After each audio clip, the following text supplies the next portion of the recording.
ne suis pas fatiguée. Pas du tout. Je suis tellement heureuse d'être là avec vous ce soir. Pour l'éléphant effervescent, il va se passer des choses formidables, notamment JR, qui est un réalisateur, mais surtout un photographe qui présente un film documentaire. Women are heroes, nous les femmes, nous sommes des héroïnes, et vu dans l'œil de JR, d'autant plus, il sera avec nous dans l'éléphant effervescent. Il y aura aussi une femme, c'est Lio, qui vient ici à la Villa Schweppes ce soir passer des disques, ping-pong de musique avec sa fille. Elle viendra nous raconter ça, et puis aussi son film Un poison violent. Ce sera à partir de 18 h dans l'éléphant, j'espère que vous serez là. Dès le départ, dès que j'ai commencé, je savais que je voulais filmer.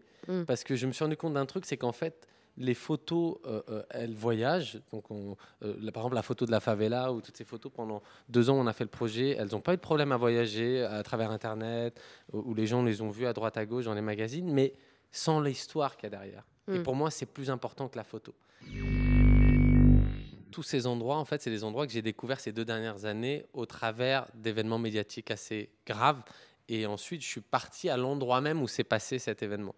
Et donc, dans cette favela, par exemple, au Brésil, je suis parti juste après avoir entendu ce terrible événement où 3 jeunes avaient été arrêtés par la police et vendus à une favela adverse, et où ils ont été décapités. Et ça a été un truc qui a choqué le Brésil, parce que l'armée et la police étaient inclus là-dedans. Et donc, on en a entendu parler en France. Et je suis parti dans cette même favela.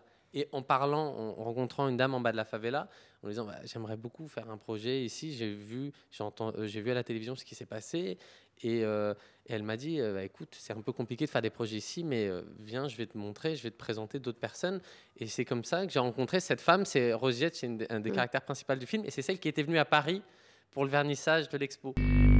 Carrément, non, mais moi j'ai fait ce projet parce que justement, je me rendais compte que plus j'allais dans des endroits compliqués, plus c'était à des hommes que j'avais affaire dans la rue et qui décidaient si oui ou non ça allait se faire. Et à un moment, je me suis dit, tiens, ce serait intéressant de rajouter un truc au cocktail du collage dans la rue, c'est de traiter d'un sujet qui est assez sensible dans le pays, la condition de la femme, qui révèle plein de choses sur un pays.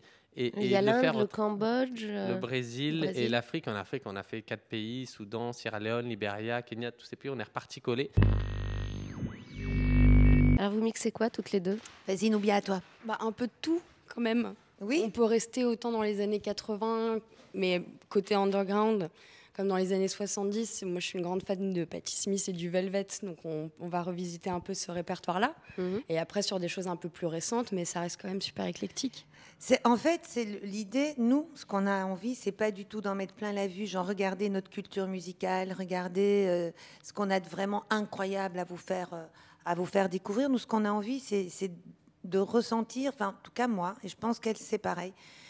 Ce que moi, je ressentais quand j'allais en boîte, en sneezant, hein, parce qu'on n'avait pas le droit quand même, et je le dis, c'est vrai, à 16 ans, et c'était le classique à Bruxelles, ou le plan K, où on écoutait James White and the Contortions, Lydia Lunch, des gens comme ça, enfin des gens qui venaient de New York. Et puis il faut dire qu'elle, son papa, c'est quand même, c'est le I de Z Records, donc c'est pas rien. C'est Christina, c'est aussi Rebop, de Marie et les garçons, c'est Casino Musique, bon, c'est beaucoup de choses. Et c'est Patti Smith, et qui redécouvre. Alors après, on passe pour des ringards pendant un temps, puis un jour, on a notre fille de 16 ans qui revient en faisant One Way or Another, et on fait I'm gonna get ya, I'm gonna get ya, get ya, get ya. Elle fait quoi, tu connais ça? Je dis ouais, Blondie.